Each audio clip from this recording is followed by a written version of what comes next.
We got a 2011 Chevy Impala here at the 3.5 liter motor. The customer complaint was it's shutting off while she's driving, and when I first went and looked at it, I noticed that first there was a blown headlight. The emissions fuses here, they were blown. The airbag fuse on the inside fuse box, it was blown.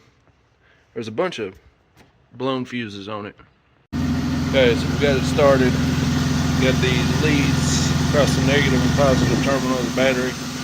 None of the accessories are currently on, and we're reading 15.3 volts at the battery. Again, this voltage regulator here on this alternator is going to be one of the causes, one of her problems, obviously amongst others. Oil leaks. The emissions fuses have not blown yet. I think once the vehicle gets to going and the alternator gets to cooking a little faster, that's when it blows the fuses. So I'm thinking the voltage regulator in the alternator is what's causing our issues, of the fuses to blow, the headlights to blow, the slight overcharging. So I'm going to replace that alternator. I'm going to check for continuity from the generator turn on signal from the alternator around to the PCM. I got the connectors undone, and I found a pinout map online. The generator turn on signal is the orange wire, and it's pin 31. So I'm going to hook up one lead from my meter and back probe the generator turn on wire, the orange one over there, and then put the other lead in the corresponding pin for that orange wire here. Okay, I got the meter set to continuity. Got the pin back probe back there with the negative lead on it, and I've got my positive lead here, and it's this orange wire right here, right there. I'm gonna see if I can do this one-handed. Turn around, and it's gonna be this second pin right here. Got it probed. So we got continuity with, so at least I know the wiring from the PCM to the voltage regulator on the alternator is good. Well, it's good in the sense it doesn't have an open, the wire's not broke. And I've already checked continuity to everything on these emissions fuses here. So both O2 sensors and the purge valve here, and continuity check on all of them was good. Alright, we finally got the alternator in. Gonna go ahead and replace that. Hopefully that fixes the overcharging issue. I did do a voltage drop from the terminal to the alternator terminal here. It was about 1/4 of a volt. Oh, I think that's pretty good. Let me grab my serpentine belt tool here. We'll get started. Alright. light down here. Get this belt off. Where's the tension? Well, actually, let me remove this overflow tank so we got a little more room. 10 millimeter. Ill prepared.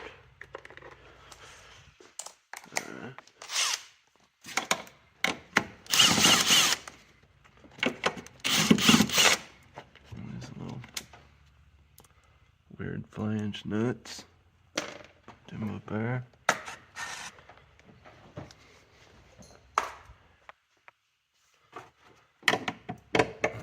See if we can get this tank out from here.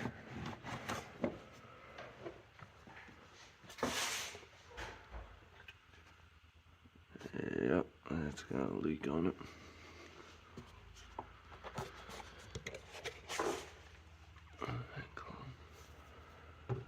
Just set her right there. Alright. Give us a little more space, and now we can get this belt off of here.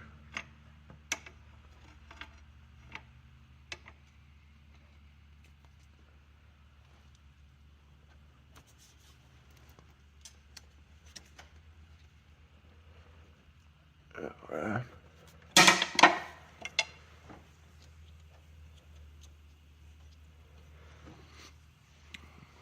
Got the belt off.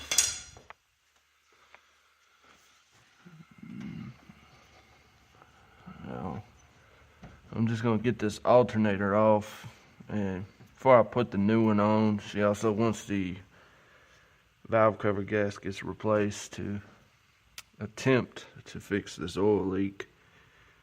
And I also got to change the power steering rack.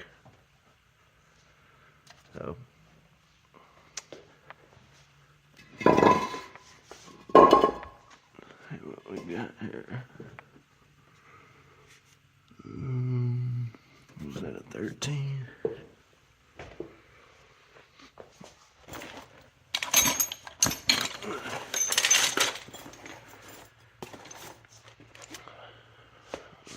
Sockets are.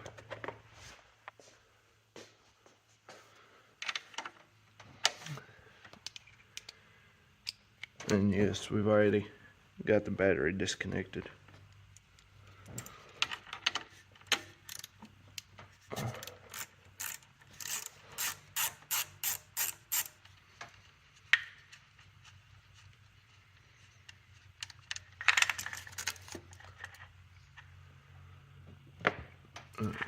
There's the battery positive. I think I have two 15 millimeter bolts back here. But there's a bracket holding on this power steering line. And we gotta get it off first. Not sure what size it is.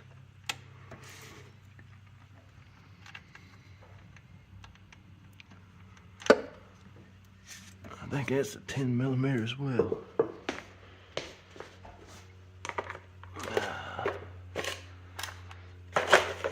Shallow.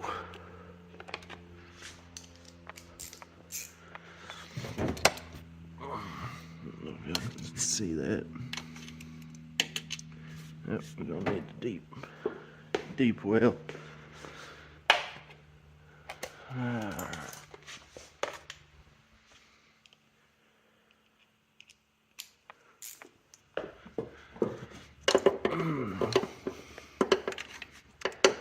It's kind of going by feel here.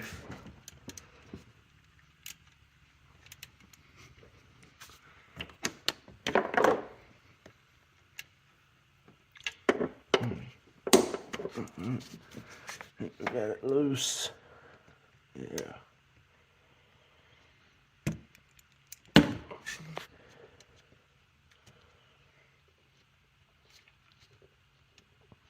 I can get it without dropping this nut. That'll be magical. Got it. Put that up there. Alright, I can move this bracket out of the way. Right, get that out of the way, and that gives you the space to get that 15 in there. I gotta find my 3/8 ratchet.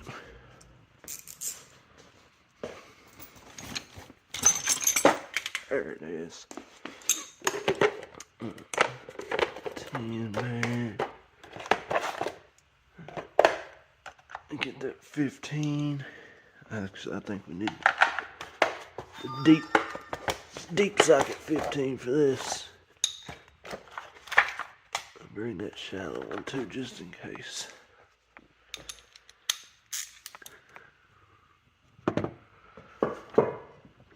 Alright.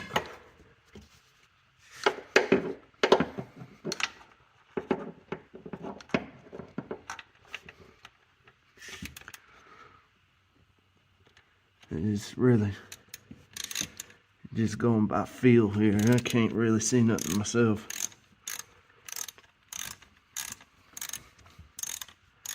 You got one 15 here. It's another 15 back down here.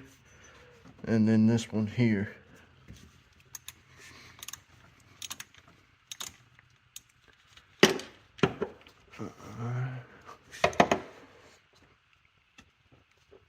And of course you got the connector there. And the generator turn on and the generator monitor signal, I think.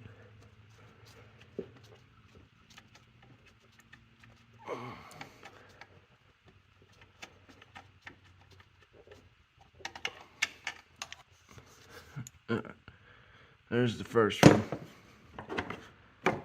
And we're gonna go back here. I think this is where we need that.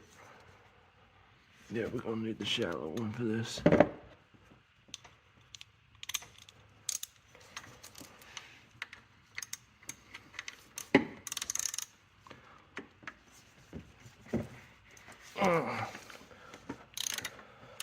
Alright.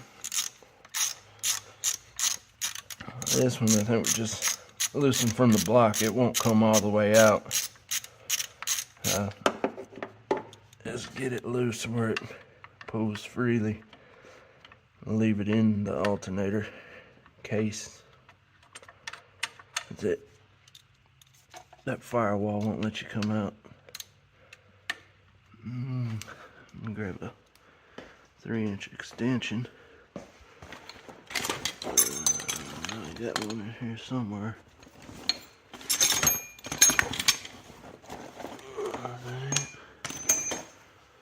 Where's that damn thing at?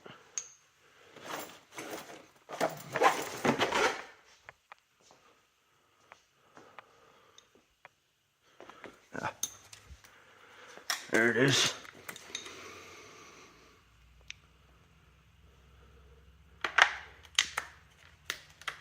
On the impact.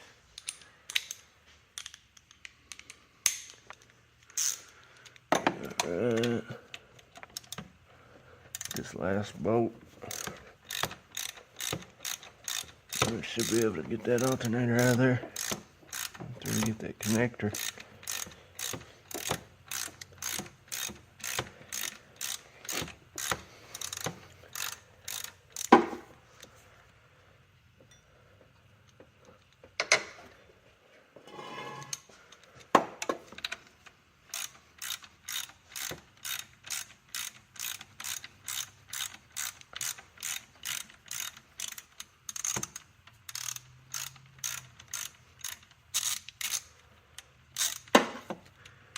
If this one comes all the way out, looks like there's plenty of room. It should. Yeah. Alright. Set this socket down. We're gonna need. I'm gonna get that alternator free before I try to get that connector off. Let me grab a pry.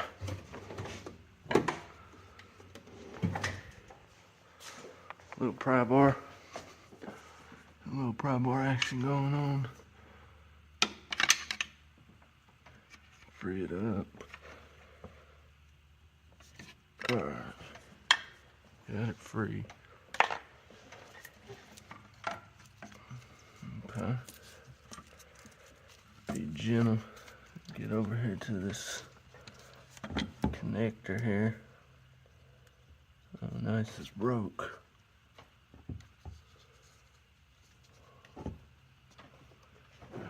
Small flathead.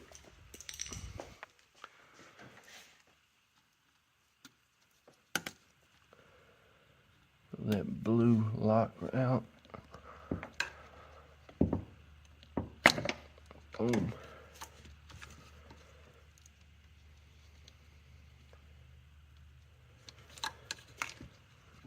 Okay. Nope. You just stay in there. Alright. She's free.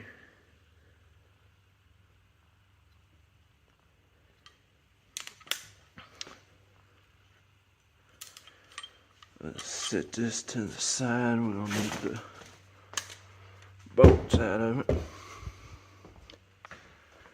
Gotta get all the alternator. Alright. Yeah. Yeah, that alternator's gonna have to be removed to get to that valve cover bolt anyways. So, power steering line's free.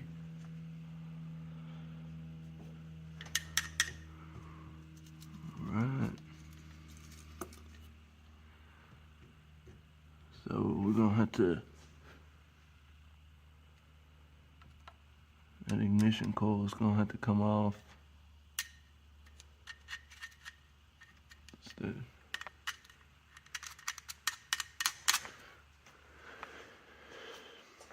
Well, doing the intake gaskets too, so got a lot of tear down to do. Alright, I got the upper intake off, throttle body off, everything connected to it, all the brackets, little bolts and sensors that were on it off. So I got to replace the upper and lower intake gaskets as well as the valve cover gaskets. So step 1, well, this would be like step 86, but step 86 complete. Gives us more space to get that valve cover back there. And the real fun starts on the steering rack down there. So to get the lower intake off, I gotta, you got the bolts here. I remove the fuel rail, but it looks like the valve covers are bolted into the lower intake as well. So you don't have to do the valve covers. Pull them first. So I'm gonna go ahead and throw some tape over the upper intake ports just in case. So I was just taking the lug nuts off of this Impala here, and y'all remember that meme that says you can't see torque? Take a look at this. She got a little torque on her. Now, I probably shouldn't have been using a 3/8 on a 1/2 inch impact, 3/8 drive on a 1/2 inch impact, but I think somebody severely over tightened those lug nuts. I think it's a bit more than 100 foot-pounds. Don't you just love when you're hired to do a job like replace the power steering rack, And the sway bar links got other plans and just disintegrate right in half. Yep, it's awesome. So the sway bar links are non-existent. Went ahead and changed both of them. Well, not changed, I just got a 10mm by, I think, 140mm bolt, and still use the same bushings just until we can get time to order some factory links.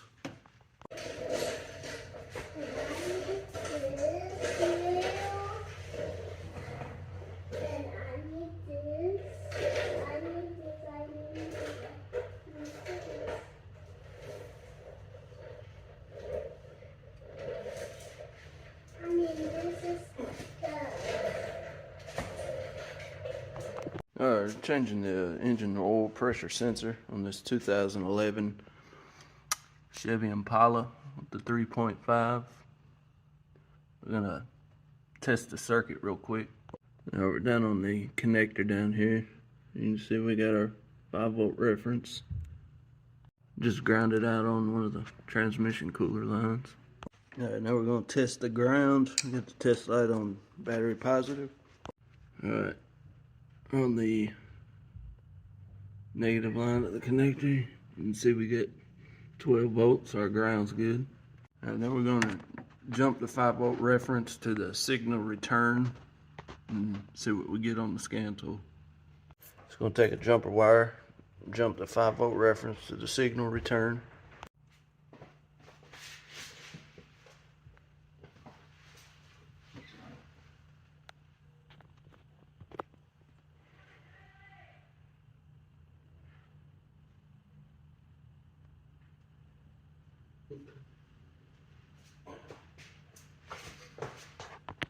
Alright, so we got signal return to the PCM, so that does it. The oil pressure sensor is bad. Time to install the new one. Alright, got the new sensor installed. See, we're actually getting a reading now. It wasn't necessarily an easy job. Take a 1 1/16 socket and go down up underneath the exhaust manifold to get to the pressure sensors over there. Alright, we got it done. Alright, we got the alternator all changed out. Brand new alternator in there. Reading 4.7 volts. I'm sorry, 13.4 now. Reading 14.7 volts. I don't think we're overcharging anymore.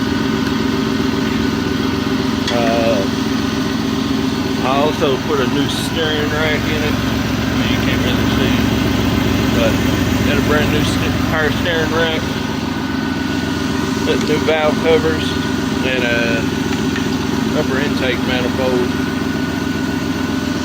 a few other things. Well, that's it for this one. About to send it back to the customer. Maybe they'll let me fix that exhaust leak one day.